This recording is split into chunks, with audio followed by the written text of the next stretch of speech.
Bismillahirrahmanirrahim. Assalamualaikum warahmatullahi wabarakatuh.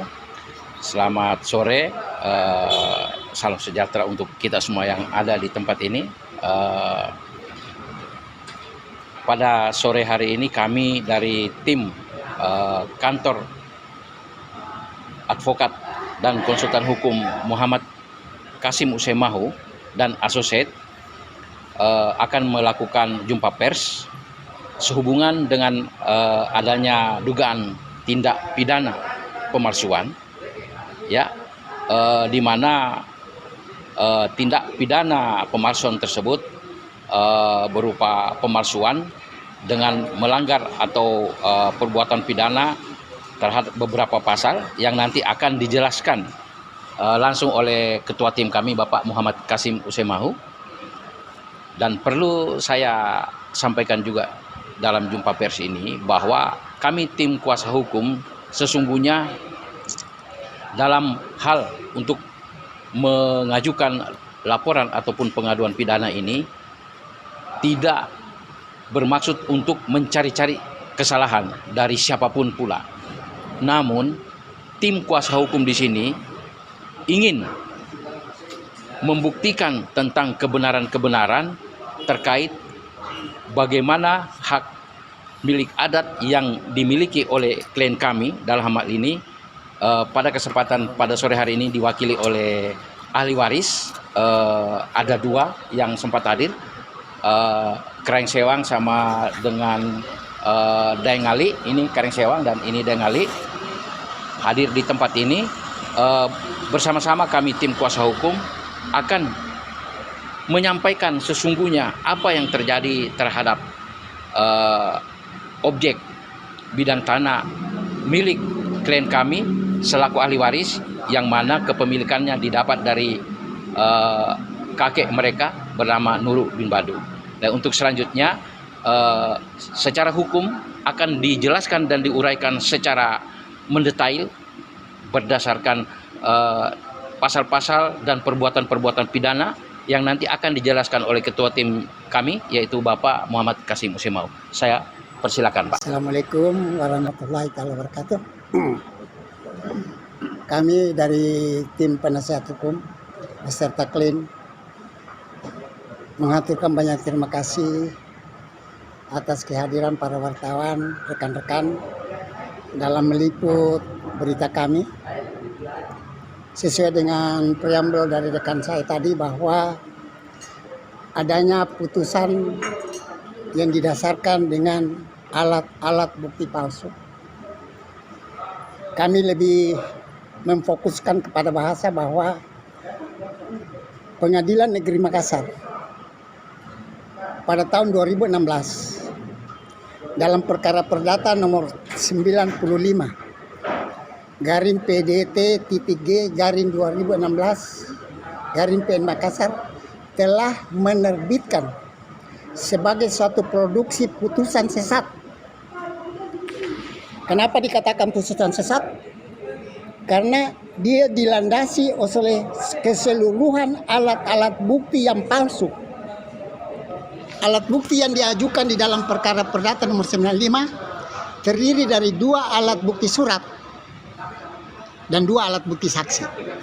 Keseluruhan alat bukti itu semuanya palsu. Nah, di sini kami akan ungkapkan. Pertama, alat bukti yang diberi tanda P1 berupa sertifikat dengan surat ukurnya itu tanpa dilandasi oleh tindakan transaksi pengalihan hak berupa akte jual beli antara Jaharudin dengan Pati Tompo.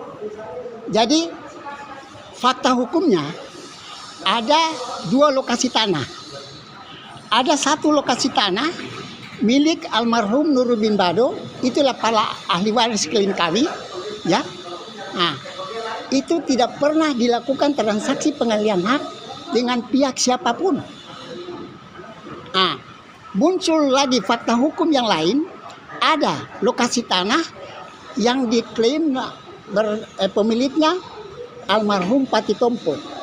Pati Tompo mempunyai 2 lokasi tanah. Sesuai gugatan para terlapor ini, ya, yang mereka menangkan ini mereka membeli lokasi tanah, 2 lokasi tanah dari Pati Tompo. Lokasi tanah sawah itu terdiri dari Persil nomor 31A S2 dan Persil nomor 31B S2 S3. Nah, Kohir 256 C1. Ini.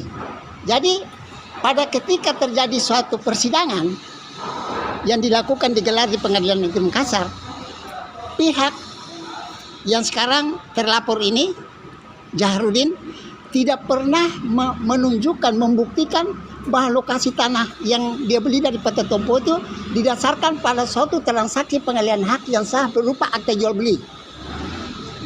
Nah, secara undang-undang, kalau sebelum terbitnya akta jual beli, kenapa sampai kami ragu di sana? Pada saat terjadinya akta jual beli belum turun, harus si pembeli, calon pembeli dalam hal ini Jaharudin Akbar SE, diharuskan secara undang-undang, itulah Undang-Undang Nomor 21 tahun 1997, itu membayar pajak terutang untuk bea perolehan hak atas tanah dan bangunan. Jadi pada saat ketika PPAT belum menandatangani akte jual beli, dia harus menunjukkan dulu pelunasan pembayaran pajak terutang untuk bea perolehan hak atas tanah dan bangunan, bukan untuk pembayaran pajak dan bangunan. Dibedakan itu, Pak. Jadi beda pembayaran pajak dan bangunan PBB dengan pembayaran pajak untuk bea perolehan hak atas tanah dan bangunan. Perbedaannya, kalau untuk PBB bayar rutinitas untuk tiap tahun. Kalau untuk pembayaran pajak terutang untuk bea perolehan hak atas tanah dan bangunan, itu hanya pada saat mau terjadi transaksi pengalihan hak. Apakah jual beli, apakah hibah, apakah wakaf. Nah, di situ pada saat terjadi transaksi. Tapi kalau pajak dan bangunan PBB itu rutinitas tiap tahun.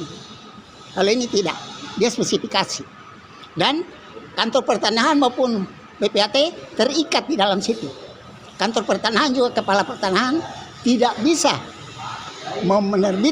menerima permohonan pendaftaran tanah kalau tidak ada bukti pembayaran pelunasan pajak terutang untuk bea perolehan hak atas tanah dan bangunan. Itu didasari pada Undang-Undang Nomor 21 tahun 1997 tentang bea perolehan hak atas tanah dan bangunan. Nah, pada ketika kami awal menerima surat kuasa dari klien kami pada sekitar tahun 21 akhir, kami ke Pengadilan Negeri mempelajari berkas dan itu diberikan. Kami sudah meragukan pertama, tidak ada bukti akta jual beli. Sertifikat kami sudah ragukan pemalsuannya. Nah, olehnya kami susun gugatan baru berdasar pasal 1365 KUH Perdata, perbuatan melanggar hukum, melibatkan kantor pertanahan, melibatkan pihak Jaharudin Akbar dan saksi yang 2 orang ini. Semua kami libatkan selaku pihak tergugat di dalam gugatan kami yang terdaftar dalam perkara nomor 324 garing PDTG garing 2022 garing PN Makassar. Dan itu dalam tingkat pertama kami menang, tingkat kedua kami menang, sekarang tingkat kasasi. Dan untuk pidananya sekarang kami sudah ajukan laporan pidana ke pihak Polrestabes Makassar, yang kami untuk fokus tersangka awal itulah Jaharudin Akbar SE, nanti dengan rekan-rekan yang lain. Selanjutnya kami masuk pada bukti P1 berupa sertifikat yang palsu tadi, ya. Nah, karena tidak ada alas hak untuk melakukan suatu leveling baik secara yuridis maupun secara de facto, penyerahan secara yuridis maupun secara de facto, maka sudah dipastikan bahwa sertifikat itu palsu. Sebab kenapa dikatakan palsu? 2 lokasi tanah yang milik Pati Tompo sudah teralihkan haknya, dijual kepada pihak GMTD. Nah, pihak GMTD sudah membangun bangunan. Ini, Pak. Nah, ini lokasi tanah, Pak. Ini kalau kita, ini di utara dia, Pak. Nah, ini kita ambil dari selatan. Ini kan ini, dia masuk ini. Nah, ini lokasi tanah. Nah, ini di NTD semua, Pak. Di NTD ini. Jadi tanah yang dibeli Pati Tompo itu sudah di sini, Pak, dekat sungai. Jauh dua lokasi tanah itu. Jauh di sini. Baru jual beli itu dikatakan jual beli pas fiktif, atas objek yang fiktif, subjek hukum yang fiktif. Jadi mereka tidak pernah ke PPAT untuk melahirkan transaksi pengalihan hak berupa akta jual beli. Jadi kami di sini dalam laporan pidana tidak memasukkan bahwa meminta untuk dimasukkan keterangan palsu dalam akta jual beli, karena tidak pernah ada akta jual beli. Yang kami masuk pasal 266 ayat 1 itu memberikan meminta untuk ditempatkan keterangan palsu dalam buku tanah. Dalam buku tanah dan dalam sertifikat serta surat ukur. Nah, itu pasal 266 ayat 1. Kemudian dia menggunakan kantor pertanahan menggunakan buku tanah sebagai alat bukti surat. Dia kasih tanda T11 kantor pertanahan Kota Makassar. Sedangkan pihak lawan Jaharudin CS menggunakan sertifikat sebagai bukti dalam menggunakan akta otentik di perkara nomor 324. Di perkara nomor 95 dia juga menggunakan sertifikat palsu, Pak. Kasih tanah ini. Nah, itu tentang sertifikat palsu bukti P1 tadi. Sekarang bukti P2, Pak. Bukti P2 berupa pemberitahuan pembayaran pajak terutang untuk pajak bumi dan bangunan. Nah, ini dilakukan tahun 2016. Keganjilan yang pertama, tanah yang mana dia bayar. Itu keganjilan yang pertama. Lokasi mana yang dijadikan beban pembayaran. Yang kedua pemalsuannya, ini baru pemberitahuan. Dia pegang pemberitahuan dijadikan alat bukti. Bukan pelunasan pembayaran PBB. Lain. Kalau sudah pelunasan pembayaran itu lain. Itu berarti bisa dijadikan alat bukti pembayaran. Tapi ini baru disampaikan, bayar. Jadi dia baru terima, saya cari kwitansi untuk membayar. Tapi dia tidak membayar. Jadi kita mau tanya tanah yang mana? Tidak perlu lagi. Karena dia final tidak bayar. Baru ini tahun 2016. Sedangkan dia beli tanahnya Pati Tompo, dia bilang tahun 1999. Nah itu dia menggunakan bukti pemberitahuan pembayaran pajak yang palsu. Itu P2-nya. Nah sekarang tentang dua orang saksi sebagai alat bukti. Satu, saksi Abdul Rais dan Naba, yang rumahnya di samping ini, Pak. Di samping lokasi ini. Ada adagium hukum ius curionatur. Hakim dianggap tahu akan hukum. Ya.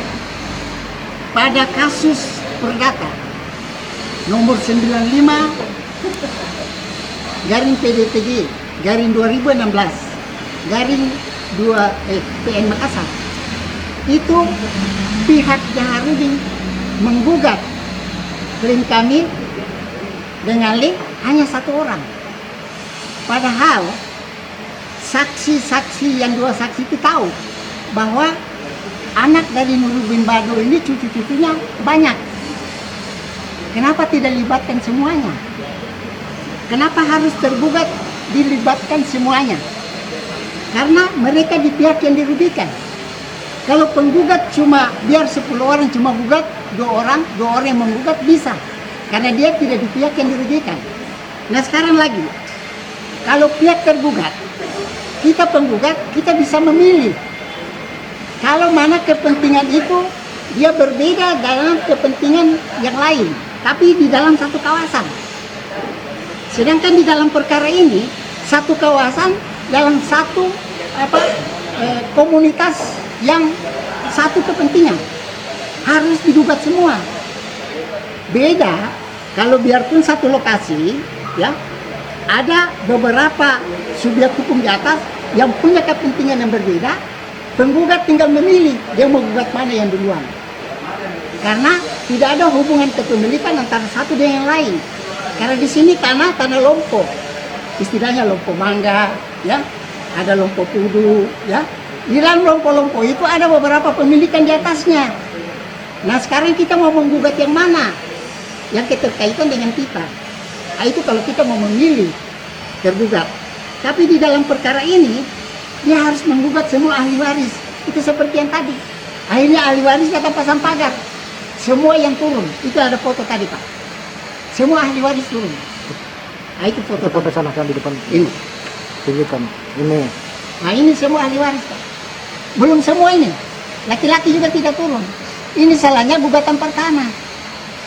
Dia harus melibatkan semua ahli waris itu karena mereka ini pihak dirugikan. Kecuali lokasi tanah ini ada kepemilikan yang berbeda di dalamnya, penggugat dalam Jahrudin dia bisa pilih yang mana dia mau gugat. Karena antara satu dan yang lain tidak ada hubungan hukum, masing-masing punya kepentingan hak yang berbeda. Tapi ini tidak, lokasi tanah ini punya satu kepemilikan, itu daripada ahli waris Jahrudin. Nah di sini salahnya putusan perkara pertama. Hakim sudah harus tahu ini dan saksi pun sudah harus juga tahu ini. Tapi mereka menampilkan itu semua. Akhirnya terjadilah suatu tindakan perbuatan hukum atas peristiwa hukum yang tidak benar. Jadi perbuatan hukum yang melakukan karena adanya peristiwa hukum yang tidak benar. Ini fakta hukum yang terjadi. Inilah akhir daripada fakta hukum yang terjadi. Oke? Putusan perdata nomor 95 garing PDT titik G garing 2016 garing PN Makassar adalah merupakan produk putusan sesat yang diterbitkan oleh Pengadilan Negeri Makassar. Nah sekarang kenapa sampai kami tim menyatakan bahwa dalam mengambil satu kesimpulan hukum bahwa sertifikat itu palsu. Dalam dalilnya sendiri dia katakan bahwa kenapa satu surat ukur sedangkan dua lokasi. Jadi diakui bahwa lokasi tanahnya tuh 31A versi 31A S2 dengan 31B S3. Diakui dua. Lalu kenapa dia jadi surat ukur? Dia pakai kata terhisap menjadi satu surat ukur. Jadi dua lokasi tanah terhisap dalam satu surat ukur. Nah, di dalam Undang-Undang Nomor 24 tahun 1997, mulai dari pasal 48, 49, 50, tidak mengenal adanya penghisapan dua lokasi tanah. Yang dia kenal di sana kalau pasal 48 itu tentang pemisahan. Jadi ada satu lokasi tanah besar mau dipisah-pisah. Nah, nanti tiap lokasi tanah itu digambarkan satu surat ukur sendiri. Digambarkan pula satu sertifikat hak tersendiri. Begitupun tentang pemisahan. Jadi pasal 49 tentang pemisahan. Pasal 50 tentang penggabungan. Nah, yang dia harus bicarakan di sini tidak boleh dia pakai kata penghisapan. Dia harus pakai kata penggabungan. Dua lokasi tanah digabungkan satu. Timbul konsekuensi hukum. Kalau memang dia menggantikan yang tadinya dua lokasi tanah, dia mau gabungkan, maka surat ukur yang pertama tadi, yang dua, harus dua dijadikan satu. Baru diterbitkan surat ukur baru, diterbitkan pula buku sertifikat. Nah ini menimbulkan kami punya satu tim punya satu kepastian hukum bahwa produk yang diproduksi oleh kantor pertanahan Kota Makassar tentang penerbitan dan pembuatan sertifikat dan buku surat ukur adalah palsu. Karena itu tadi. Jadi dia melanggar ketentuan tentang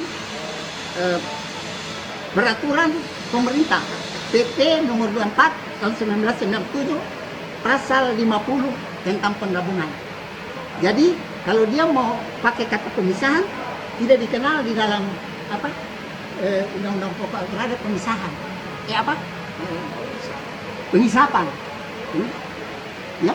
Jadi ini contoh buku sertifikat. Di dalam buku sertifikat ini sudah ada tertera Pak.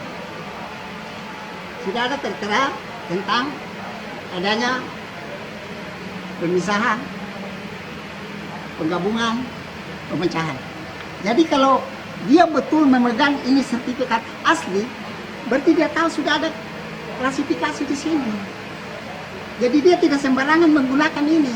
Yang saya sayangkan, pengacaranya ini kan seorang dokter, ya, SHMH, tentu punya wawasan lebih luas dari itu, ya. Kita selaku advokat harus kita pikirkan ini, pantaskah ini kita pakai?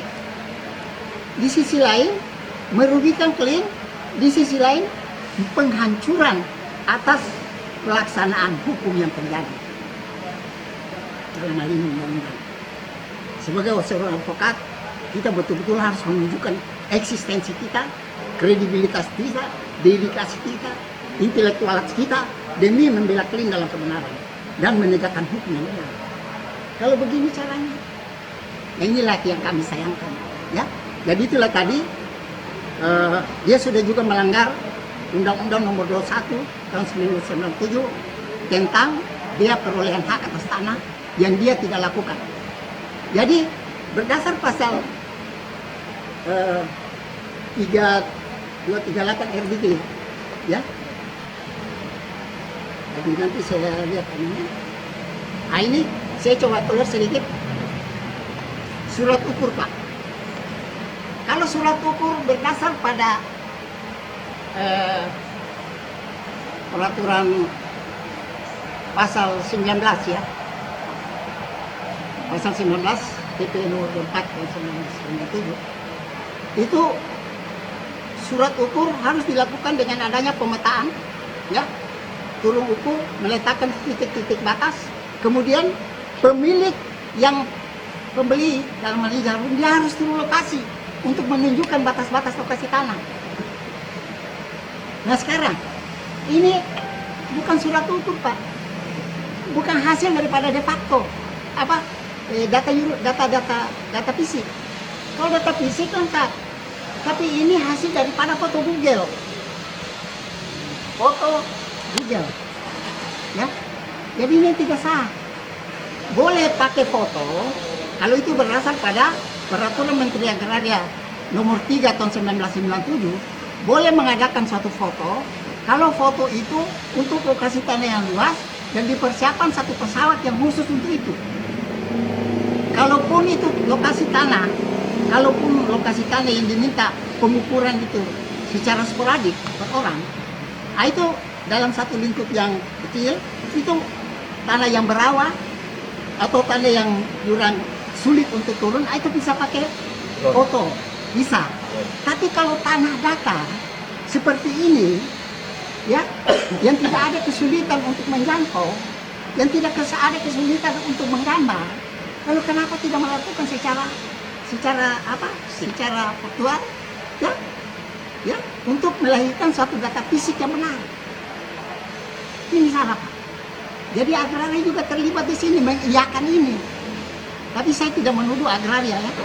Saya melihat kepada person-person yang mungkin bekerja, oknum yang bekerja di kantor pertanahan Kota Makassar yang melakukan penyelewengan, ya, tentang pembuatan dan penerbitan ini, ya. Jadi ada yang mau tanya? Saya persilakan sebelum saya pada kelanjutan. Milik dari pihak klien kami ini tidak boleh digugat, ya. Itu berdasar pada pasal 20 Undang-Undang Pokok Agraria, junto pasal 28H Undang-Undang Dasar 45. Hak milik tidak boleh diganggu-gugat oleh siapapun. Di situ disebut hak milik. Jadi hak milik ini yang ada di Indonesia ini ada dua Pak. Hak milik menurut hak adat, hak milik menurut undang-undang. Nah, hak milik menurut hak adat ini tadi, itulah yang kita tadi, tanah bertersil, ya, tanah tohir, tanah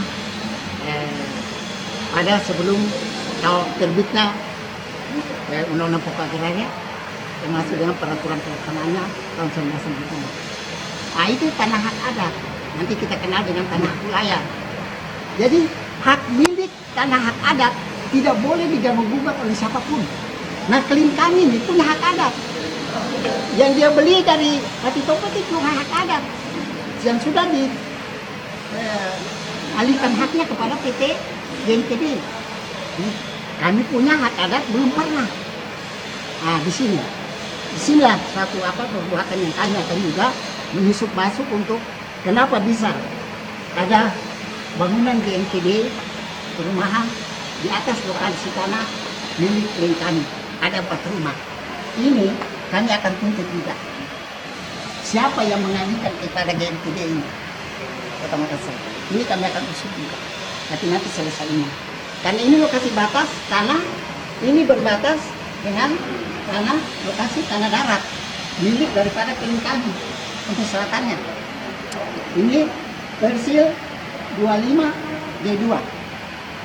Nah, kalau untuk barat itu lurus berbatas dengan Said bin Solo.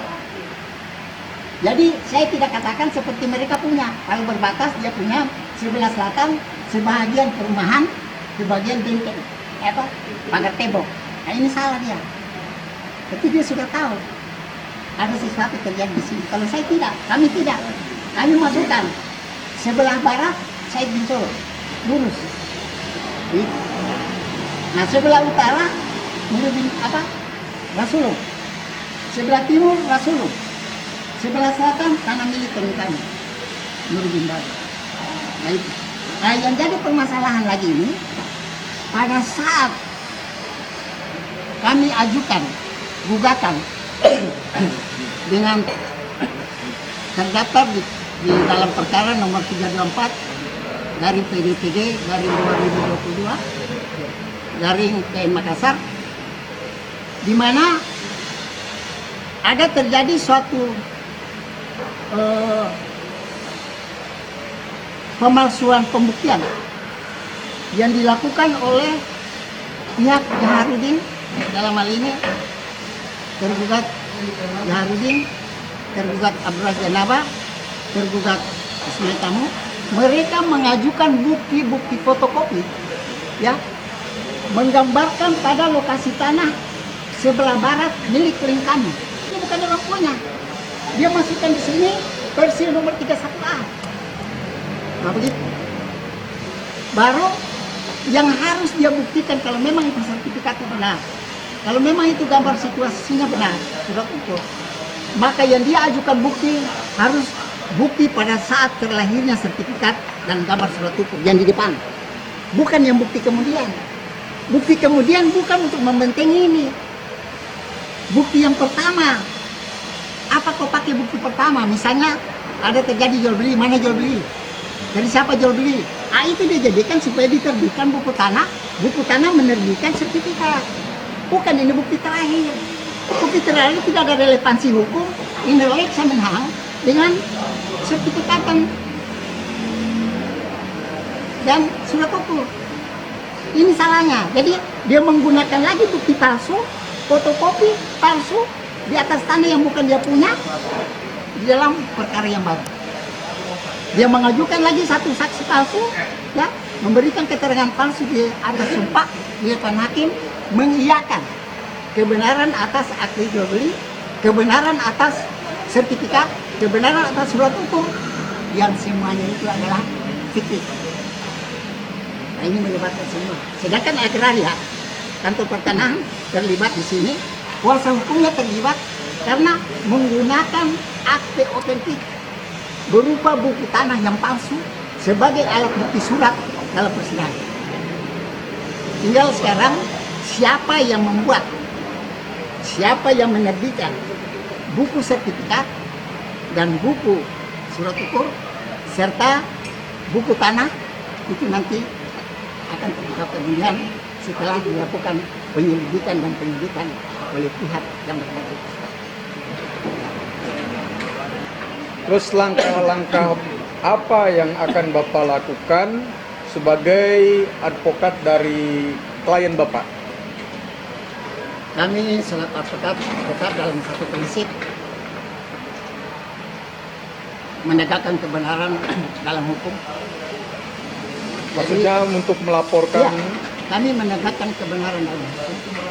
Dan hukum ini ada hukum rimba. Ya, jadi tidak semua hukum itu benar. Jadi itu yang kami tegakkan dulu. Kami bergegas dalam satu prinsip dulu.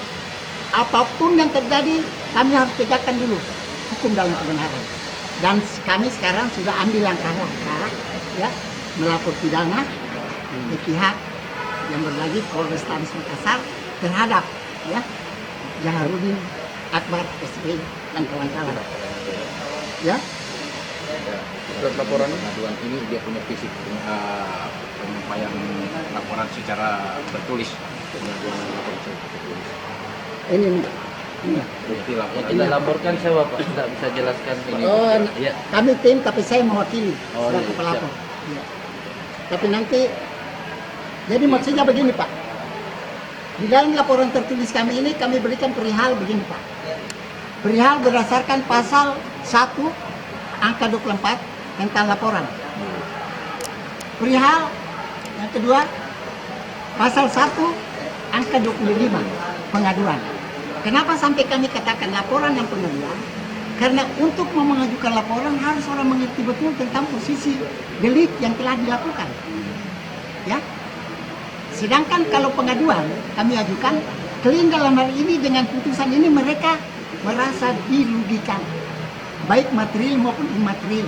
Jadi dia menuntut lewat pengaduan, kami menuntut lewat laporan, supaya dia connect, begitu, ya. Oke. Terus harapan Bapak untuk selanjutnya untuk yang lain-lainnya seperti apa Pak? Harapan kami tentang itu bagaimana kerja daripada institusi yang berkaitan, ya, kami tinggal menggantungkan itu, ya, bukan berarti kami mengharapkan ini, tapi bagaimana menegakkan kebenaran itulah. Selaku justiciable, pencari keadilan klien kami mengharapkan itu sejujurnya, itu dari baik dari pihak yang berwenang dalam hal ini penyidik untuk mengusut tuntas permasalahan ini tanpa melihat siapa di belakangnya, juga dalam hal perdata penyidik memutus sesuai dengan yang benar. Mungkin ada lain yang mau ditambah sama. Ya, terima kasih. Assalamualaikum warahmatullahi wabarakatuh. Jadi saya sedikit menambahkan bahwa hal-hal yang perlu juga digarisbawahi tentang adanya pemikiran kami selaku tim di dalam pengaduan perkara ini, sehingga kami telah berpikir bahwa kuat dugaan kami ini ada oknum yang bermain dari pihak pertanahan, pihak pengadilan, dan oknum-oknum lainnya. Yang pertama saya masuk dulu pada wilayah pertanahan. Keganjilan yang muncul dimulai dari munculnya sertifikat atas nama Jaharudin Akbar. Atas nama Jaharudin Akbar, di dalam sertifikatnya di situ tertera satu surat ukur, satu sertifikat. Sementara lokasi tanah yang diklaim ada 2. Tentunya menimbulkan pertanyaan, kok bisa ada 2 lokasi, satu sertifikat, satu surat ukur. Seharusnya kan ada 2 sertifikat, 2 surat ukur, kan? Nah, kalau bahasanya misalnya penggabungan, tentu ada surat induk dulu, ada sertifikat induk, sehingga bisa dipisahkan ataukah digabungkan. Nah, kalaupun mau digabungkan, yang jadi permasalahan sekarang, nomor tersil di kedua lokasi tanah ini berbeda. Ada kualifikasi S2, ada kualifikasi S3, meskipun koir sama. Berarti dia berbeda tempat, lalu timbul satu sertifikat. Terus dasar terbitnya sertifikat ini tidak ada kejelasan. Kenapa dikatakan tidak ada kejelasan? Tidak ada bukti alas hak. Tidak ada bukti alas hak, meskipun diklaim bahwa dia telah membeli dari Pati Tompo. Tapi hanya pengklaiman. Alas haknya apa yang dia beli? terus mengklaim juga bahwa ada akta jual beli. Akta jual beli ini tidak ada kejelasan.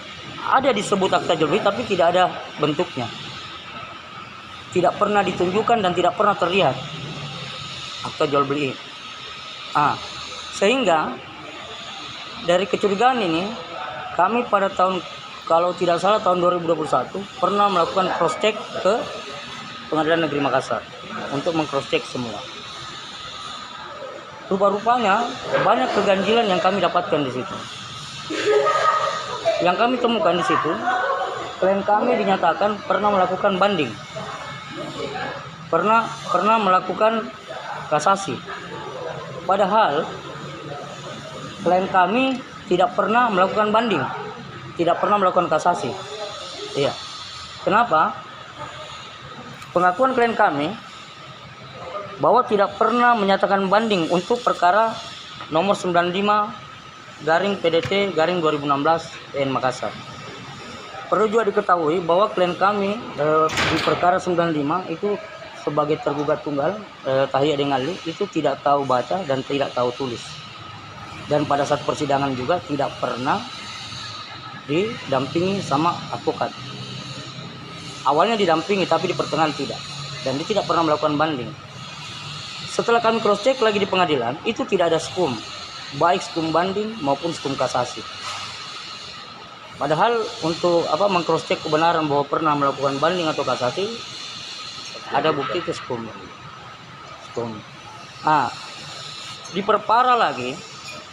Diperparah lagi dengan adanya saksi-saksi yang diduga kuat untuk memuluskan kejahatan yang dilakukan oleh Jaharudin dalam melakukan pemalsuan. Ya. Pada saat saya masuk di perkara nomor 324 karena pada saat 395 itu kami tidak mendampingi, tapi kami masuk di 324. Itu kesaksian Muhammad Ridwan. Pada saat kami cross check Muhammad Ridwan dalam kesaksiannya, apakah saudara saksi pernah melihat akta jual beli? Katanya pernah. Dari mana? Mereka lihat itu dari kejauhan. Tidak melihat dalam dekat. Di mana namanya notaris TPAT Andi Mapiase. Setelah kami cross check kembali, itu Andi Mapiase tinggal di mana, kantornya di mana, tidak dijelaskan alamatnya dan dia lupa katanya.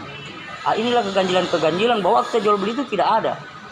Keganjilan itu tidak ada. Apa keganjilan inilah yang membawa kami berpikir tentang akta jual beli ini.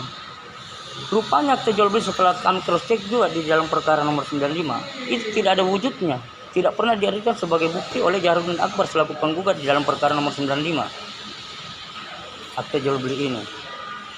Yang ironinya, kok bisa hakim itu menjadikan pertimbangan hukum terhadap alat bukti yang menguatkan Jaharudin Akbar, bahwa seolah-olah akta jual beli ini ada, padahal akta jual beli tersebut itu tidak ada. Ya, mungkin seperti itu loh. Yang berkaitan dengan pembuktian yang palsu ini tadi, adanya pengakuan sebagai alat bukti. Jaharudin di dalam surat gugatan menyatakan bahwa dia memiliki 2 lokasi tanah yang tersebut dalam versi 31A S2 dan 31B S3 milik Pati Tompo. Ini pengakuan secara tertulis dalam surat gugatannya dalam persidangan di Pengadilan Negeri Makassar pada perkara perdata nomor 95/PDTG/2016/KM Makassar. Jadi kalau secara hukum pengakuan pasal 1925 KUH Perdata, pengakuan yang dilakukan di muka hakim memberikan suatu bukti yang sempurna terhadap siapa yang telah melakukannya,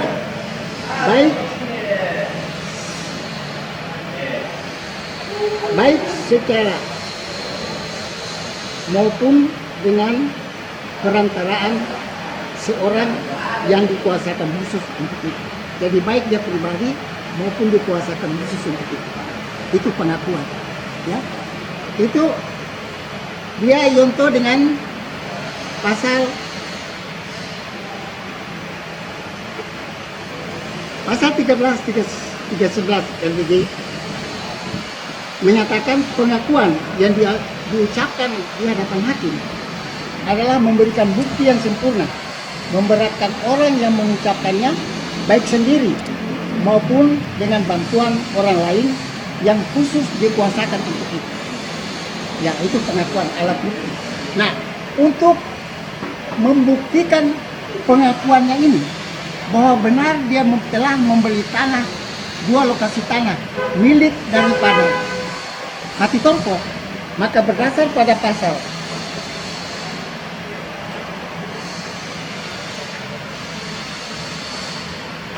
283 RBG, dia harus buktikan itu. Jadi 2 pembuktian yang dia harus dia lakukan sini. Pasal 283 RBG berbunyi, barang siapa mengatakan mempunyai suatu hak atau mengungkapkan suatu perbuatan untuk meneguhkan haknya itu atau untuk membantah hak orang lain, haruslah membuktikan adanya hak itu atau adanya perbuatan itu. Nah, dari pasal 283 RBG kita menarik 2 unsur yang paling aktual di sana. Ya, unsur pertama, dia harus membuktikan haknya itu. Haknya ini harus dia buktikan yang perbuatan hukum. Perbuatan hukum itu apa? Dilakukan transaksi pengalihan hak dan terlahirlah akte jual beli. Terlahir pula lah bukti pembayaran pajak terutang untuk perolehan hak atas tanah dan bangunan. Itu perbuatan hukumnya untuk mengukuhkan haknya. Jadi ada 2 unsur yang tergantung di dalam pasal 283 ini. Ini semua sirna. Ya, itu tadi pasal-pasal itu yang kami kutip karena itu sangat aktual, ya, sangat aktual, dan dia betul-betul ansih mengenal pada lokasi tanah yang dia lakukan pengakuan. Ya, jadi saya minta di sini sebagai akhir daripada pertemuan kita ini, mudah-mudahan dia masih koma di sini dan kami masih berlanjut dalam menyelesaikan permasalahan secara apik, baik ini tegaknya hukum. Jadi kami minta untuk juga dirilis teratur baik rapi supaya dipahami sama masyarakat, dan kami juga tetap memperjuangkan hak-hak dan kepentingan klien kami baik dari sisi perdata maupun dari sisi pidana, karena mereka dalam hal ini sudah tercemar namanya.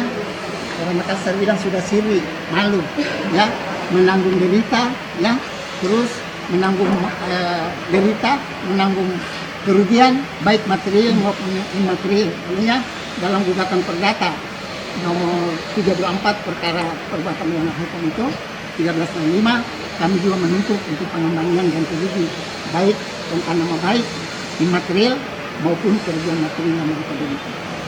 Jadi kami minta supaya semua institusi terkait, baik pejabat terkait yang melihat dan memonitor dan menyaksikan jumpa kami pada sore hari ini, mudah-mudahan bisa mengambil sikap bagi yang institusi maupun pejabat yang berkaitan atas permasalahan ini demi tegaknya hukum dan kebenaran. Saya kira akhir kalam saya katakan wassalamualaikum warahmatullahi wabarakatuh.